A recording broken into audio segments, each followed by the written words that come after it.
पाहत आहात Loksamiksha news network आणि या आहेत आजच्या सुपरफास्ट न्यूज। या बातमीपत्राचे प्रायोजक आहेत नंदिनी कलेक्शन, फक्त महिलांचे परिपूर्ण दालन, माऊली निवास, कल्याण मंडपमच्या बाजूस, यशोधन नगर, परभणी। नमस्कार, मी प्रभू दिपके लोकसमीक्षा न्यूज नेटवर्क मध्ये आपलं स्वागत करतो। आपण पाहत आहात परभणीचं एकमेव बातमीपत्र Loksamiksha superfast. Red Apple exclusive MIDC परिसर परभणी। राज्यसभेच्या सदस्यपदी निवड झाल्यानंतर आज खासदार रामराव वडकुते हे पहिल्यांदाच परभणीच्या दौऱ्यावर आले। यावेळी भारतीय जनता पार्टी आणि त्यांच्या चाहत्यांच्या वतीनं त्यांचं परभणीच्या रेल्वे स्थानकावर जोरदार स्वागत करण्यात आलं। रेल्वे स्थानकावर सकाळी आगमन झाल्यानंतर त्यांनी साहित्य सम्राट अण्णाभाऊ साठे, भारतरत्न डॉक्टर बाबासाहेब आंबेडकर, छत्रपती शिवाजी महाराज, महात्मा ज्योतिराव फुले, सावित्रीबाई फुले, वसंतराव नाईक या महापुरुषांच्या पुतळ्यांना अभिवादन केलं। त्यानंतर ही रॅली रामराव वडकुते यांच्या निवासस्थानाकडे रवाना झाली। कल्याण नगर इथं त्यांच्या निवासस्थानासमोर त्यांच्या नागरिक सत्काराचं आयोजन करण्यात आलं। या कार्यक्रमाला माजी मंत्री सुरेश वरपुडकर, भाजपा महानगर जिल्हाध्यक्ष शिवाजी भरोसे, भाजपा उद्योग आघाडीचे प्रदेशाध्यक्ष प्रमोद वाकोडकर, विजय वरपुडकर, दिनेश परसावत, विठ्ठल रबदडे आदींसह भाजपचे कार्यकर्ते व पदाधिकारी मोठ्या संख्येने उपस्थित होते। फसवणुकीच्या गुन्ह्यात मागील 15 वर्षापासून फरार असलेल्या आरोपीला सेलू पोलिसांनी अखेर अटक करण्यात यश मिळवले। सेलू पोलीस ठाण्यातील कलम 420 नुसार दाखल गुन्ह्यातील फरार आरोपी बाळासाहेब हंगरगे याचा शोध घेऊन त्याला पाचोड येथून ताब्यात घेण्यात आलं। त्याला विश्वासात घेऊन चौकशी केली असता त्यानं आपल्या साथीदारासह हा गुन्हा केल्याची कबुली दिली आहे। त्यानंतर पुढील कायदेशीर कारवाईसाठी त्याला सेलू पोलीस ठाण्यात हजर करण्यात आलं आहे। ही कारवाई स्थानिक गुन्हे शाखेचे पोलीस निरीक्षक विवेकानंद पाटील यांच्या मार्गदर्शनाखाली सहाय्यक पोलीस उपनिरीक्षक मधुकर चट्टे, सहाय्यक पोलीस उपनिरीक्षक सुग्रीव केंद्रे, हवालदार निलेश कुमार भुजबळ, विलास सातपुते, उमेश चव्हाण, मधुकर ढवळे, उत्तम हानवते आदींनी संयुक्तरित्या केली आहे। जागतिक महिला दिनानिमित्त परभणीतल्या नानलपेठ पोलीस ठाणे इथं एक दिवस महिला ठाणे हा उपक्रम पोलीस अधीक्षक रवींद्रसिंह परदेशी यांच्या संकल्पनेतून राबवण्यात आला। या उपक्रमांतर्गत पोलीस ठाण्यातील सर्व पदांची जबाबदारी महिला पोलीस कर्मचाऱ्यांनी समर्थपणे सांभाळली। महिला कर्मचाऱ्यांनी पोलीस ठाण्याचे दैनंदिन कामकाज हाताळत शहरामध्ये गस्त घालण्याची जबाबदारी देखील पार पाडली। तसंच पोलीस ठाण्यातील वाहनं चालवण्याचं कामही त्यांनी केलं। पोलीस अधीक्षक रवींद्रसिंह परदेशी यांनी नारळपेठ पोलीस स्टेशनला भेट देऊन सुरू असलेल्या कामकाजाची माहिती घेतली आणि महिला कर्मचाऱ्यांच्या कामगिरीबद्दल त्यांनी समाधान व्यक्त केलं। सततचे दवाखाने करून कंटाळलात? आता शेवटचा उपाय। डॉक्टर गोविंद कामटे यांचे बालाजी आयुर्वेदिक निसर्गोपचार केंद्राला भेट द्या। शुगर, मूळव्याध, ॲलर्जी, सोरायसिस, गजकर्ण, दमा, लठ्ठपणा, गुडघेदुखी, कंबरदुखी, वात, गाठीचे आजार, लकवा, केस गळणे, मूतखडा, सफेद डाग यांसारख्या जुनाट आजारांवर खात्रीशीर उपचार केले जातात। दारू सोडवण्यासाठी विशेष उपचार उपलब्ध। संपर्क डॉक्टर गोविंद कामटे, आयुर्वेद विद्याविशारद, बालाजी आयुर्वेदिक निसर्गोपचार केंद्र, तलाठी कार्यालयाच्या बाजूला, वसमत रोड, परभणी। संपर्क 9921691008। जागतिक महिला दिनाचं औचित्य साधून परभणीच्या जिल्हा स्त्री रुग्णालयामध्ये महिलांसाठी मोफत स्तन कर्करोग तपासणी शिबिर तसंच गर्भाशयमुख कर्करोग प्रतिबंधासाठी HPV लसीकरण मोहिमेचा शुभारंभ करण्यात आला। या शिबिरामध्ये एकूण 124 महिलांची तपासणी करण्यात आली। आरोग्य राज्यमंत्री तथा जिल्ह्याच्या पालकमंत्री मेघना बोर्डीकर यांच्या मार्गदर्शनाखाली BNP wellness, Delhi education trust आणि जिल्हा सामान्य रुग्णालयाच्या संयुक्त विद्यमानं हा उपक्रम राबवण्यात आला आहे। लवकर निदान, उत्तम संरक्षण या संकल्पनेवर आधारित या शिबिराचा उद्देश स्तन कर्करोगाबाबत जनजागृती करणं आणि रोगाचं लवकर निदान करणं हा होता। उद्घाटकीय कार्यक्रमाला उपजिल्हाधिकारी अरुणा संगेवार, जिल्हा शल्यचिकित्सक डॉक्टर नागेश लखमावार, अतिरिक्त जिल्हा शल्यचिकित्सक doctor Sarika Bade, Aniket Palepwad, doctor Kalyan Kadam, doctor Manoj More, doctor Narendra Verma, doctor Jayshree Yadav, RS Shirsewad, doctor Jagruti Nanda, Kapil Deshpande आदींची उपस्थिती होती। राज्यसभेचे नवनियुक्त खासदार रामराव वडकुते यांची राज्यसभेवर निवड झाल्यानंतर ते आज प्रथमच परभणी जिल्ह्याच्या दौऱ्यावर आले। यानिमित्त परभणी जिल्हा मराठी पत्रकार संघाच्या वतीनं त्यांच्या निवासस्थानी आयोजित सत्कार समारंभ कार्यक्रमामध्ये त्यांचं स्वागत करून त्यांचा सत्कार करण्यात आला।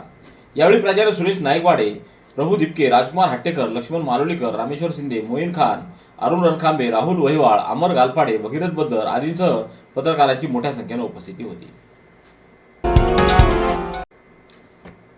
जागतिक महिला दिनाच्या निमित्तानं नव्हे तर संपूर्ण वर्षभर महिलांचा सन्मान झाला पाहिजे आज अनेक महिला कर्मचारी पुरुषांपेक्षाही अधिक कार्यक्षमतेनं काम करताना आढळून येतात. विशेषतः आरोग्य विभागातील महिला कर्मचारी अतिशय उत्स्फूर्तपणे कार्य करत असल्यानं या विभागाचं कामकाज कौतुकास्पद होत असल्याचं प्रतिपादन महापौर सय्यद इक्बाल यांनी केले. दरवर्षी जागतिक महिला दिनी शहरातील विविध क्षेत्रातील उल्लेखनीय कार्य करणाऱ्या महिलांचा सन्मान महापालिका करणार अशी घोषणा यावेळी महापौर यांनी केली. महापालिकेच्या वतीनं 8 मार्च रोजी जागतिक महिला दिनाचा कार्यक्रम बी रघुनाथ सभागृहामध्ये आयोजित करण्यात आला. या कार्यक्रमाला तिरुमला खिल्लारे, गिरिजा आजेगावकर, सपना जुगटे, सुशीला थोरात, राजेश रणखांबे, उषा अवचार, मोईन मौली, कल्पना सावंत, गजानन जाधव, राजकुमार जाधव, रामेश्वर कुलकर्णी, जुबेर हाशमी, आवेज हाशमी, रमेश चव्हाण, उमेश जाधव, अमोल कोटके, निलेश जोगदंड आदींची उपस्थिती होती. प्रतिबंधित असलेल्या गुटख्याची वाहतूक करणाऱ्या वाहनांवर कारवाई करत पालम येथील पोलिसांनी सुमारे 3,30,680 रुपयाचा मुद्देमाल जप्त केला असून एका आरोपीला ताब्यात घेण्यात आले. पोलिसांना मिळालेल्या गुप्त माहितीच्या आधारे 7 मार्च रोजी सकाळी पालम ताडकळस रस्त्यावरील जवळा शेतशिवार परिसरामध्ये सापळा लावण्यात आला. त्यावेळी संशयित टोयोटा कार MH04 GE 6954 ही थांबून तपासणी केली असता कारमध्ये प्रतिबंधित विमल पान मसाला व तंबाखूचे पाऊच आढळून आले. या कारवाईमध्ये सुमारे 1,30,680 रुपयाचा मुद्देमाल व अंदाजे 2 लाख रुपयाची कार असा एकूण 3,30,860 रुपयाचा मुद्देमाल जप्त करण्यात आला आहे. परभणीच्या वसंतराव नाईक मराठवाडा कृषी विद्यापीठ आणि वन परिक्षेत्र अधिकारी कार्यालय वन विभाग जिंतूर यांच्या संयुक्त विद्यमानं विद्यापीठाच्या मध्यवर्ती प्रक्षेत्रांतर्गत सायाळा ब्लॉकमधील गट क्रमांक 31 ते 45 आणि 91 ते 103 या परिसरात विविध फळझाडं आणि औषधी वनस्पतीच्या रोपाचं वनक्षेत्र विकसित करण्यासाठी वर्ष 2025-26 साठी वृक्ष लागवड कार्यक्रम संपन्न झाला. उद्घाटन कुलगुरू डॉक्टर इंद्रमणी यांच्या हस्ते करण्यात आलं. या उपक्रमांतर्गत सुमारे 30 मीटर रुंदी आणि 9 किलोमीटर लांबीच्या परिसरात एकूण 24 हेक्टरवर 2 टप्प्यामध्ये विविध फळझाडं आणि औषधी वनस्पतीची लागवड करून हरित पट्टा विकसित करण्यात येणार आहे. Red Apple furniture, smart furniture for smart people. Exclusive Parbhani शहरातील भव्य शोरूम रेड ॲपल एक्सक्लुझिव्ह, भारतातील स्मार्ट फर्निचर ब्रँड आता आपल्या परभणी शहरामध्ये. हो, आता आपल्या परभणी शहरामध्ये. या अंतर्गत ऑफिस, बेडरूम, डायनिंग, लिव्हिंग इत्यादी प्रकारचे फर्निचर आपणास मिळेल. Bedroom set, bed, dressing table, sofa set, कपाट, डायनिंग टेबल टीपॉय आणि स्टील फर्निचर इत्यादी सर्व प्रकारचे फर्निचर तेही आकर्षक किमतीमध्ये उपलब्ध आहे. एक वेळ अवश्य भेट द्या. रेड ॲपल फर्निचर, MIDC परिसर, भारतीय स्टेट बँकेच्या जवळ, परभणी.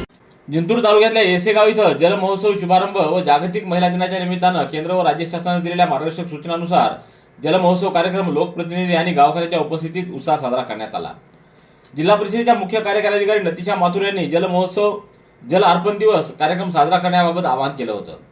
जिंतूर तालुक्यातल्या येसेगाव इथं जिल्हा परिषदेच्या नवनिर्वाचित सदस्या संगीता राजेंद्र थिटे तसंच पुंगळाकणाचे पंचायत समिती सदस्य भगवान देशमुख यांच्या उपस्थितीमध्ये हा जल महोत्सव आणि जल अर्पण दिवसाची सुरुवात करण्यात आली आहे. महाराष्ट्रातील 21 पेक्षा अधिक जिल्हा उशू संघटनाच्या पदाधिकाऱ्यांनी राज्यातील उशू खेळाच्या हितासाठी एकत्र येत ऑल महाराष्ट्र उशू असोसिएशन या राज्य संघटनेच्या कार्यपद्धतीबाबत शासन स्तरावर स्वतंत्र व निष्पक्ष चौकशी करण्याची मागणी केली आहे. जिल्हा संघटनांच्या वतीनं छत्रपती संभाजीनगर इथं जागतिक महिला दिनाचं औचित्य साधत केंद्रीय राज्य क्रीडा मंत्री रक्षा खडसे यांना जिल्हा संघटना समन्वय समिती प्रमुख लक्ष्मण उमदले, पांडुरंग आंबोरे, दत्तात्रय जाधवर, सुनील शेंडे आदींनी निवेदन सादर केले. परभणीच्या वसंतराव नाईक मराठवाडा कृषी विद्यापीठ येथील अखिल भारतीय समन्वयित संशोधन प्रकल्प पशुधन यांत्रिकीकरण या केंद्राला संशोधनातील उल्लेखनीय योगदानाबद्दल वर्ष 2024-25 साठी सर्वोत्कृष्ट केंद्र पुरस्कार प्रदान करण्यात आला. हा पुरस्कार 7 ते 8 मार्च रोजी पंतनगर उत्तराखंड येथील GB पंत कृषी आणि तंत्रज्ञान विद्यापीठात आयोजित अखिल भारतीय समन्वयित संशोधन प्रकल्प पशुधन यांत्रिकीकरणाच्या वार्षिक कार्यशाळेच्या उद्घाटन समारंभ प्रसंगात प्रदान करण्यात आला. गंगाखेड इथं छावा संघटनेचे शहराध्यक्ष अजय भिसे यांच्यावर झालेल्या प्राणघातक हल्ल्याच्या निषेधार्थ आज सकल मराठा समाज व विविध मराठा समाज संघटनांची बैठक शहराच्या सावली रेस्ट हाऊस या ठिकाणी घेण्यात आली. या बैठकीमध्ये या गंभीर घटनेचा तीव्र निषेध करण्यात आलाय. या घटनेमध्ये भिसे यांना गंभीर दुखापत झाली असून वैद्यकीय तपासणी आणि CT स्कॅनच्या अहवालानुसार त्यांच्या चेहऱ्याच्या उजव्या बाजूच्या हाडाला फ्रॅक्चर झाला असल्याचं सांगण्यात आलंय. पोलिसांनी अपुऱ्या कलमानुसार गुन्हा दाखल केला असल्याचं मत यावेळी व्यक्त करण्यात आलंय. सेलूच्या यासेर उर्दू प्राथमिक शाळेमध्ये जागतिक महिला दिन साजरा करण्यात आला. विद्यार्थ्यांनी जागतिक पातळीवर उत्कृष्ट कार्य करणाऱ्या महिलांच्या बद्दल माहिती सांगितली. तसंच विविध वर्गाच्या विद्यार्थ्यांनी राजमाता जिजाबाई, अहिल्यादेवी होळकर, माता रमाई, सिंधुताई सपकाळ, बेगम हजरत महल, सावित्रीबाई फुले, फातिमा शेख, मेरी कॉम, कल्पना चावला, राणी लक्ष्मीबाई, इंदिरा गांधी, पंडिता रमाबाई, सरोजिनी नायडू, अरुणा आसेपाली, मदर टेरेसा, सानिया मिर्झा आदी महिलांची माहिती यावेळी प्रस्तुत केली. रेड ॲपल एक्सक्लुझिव्ह MIDC परिसर परभणी. याबरोबरचे बातमीपत्र संपलं. पुन्हा भेटूया उद्याच्या सुपरफास्ट बातमीपत्रात. पाहत रहा लोकसमीक्षा. तुम्हाला हे बातमीपत्र कसं वाटलं याबद्दल आपली प्रतिक्रिया नोंदवा. दररोजचे अपडेट्स मिळवण्यासाठी लोकसमीक्षा चॅनलला सबस्क्राईब करा. धन्यवाद.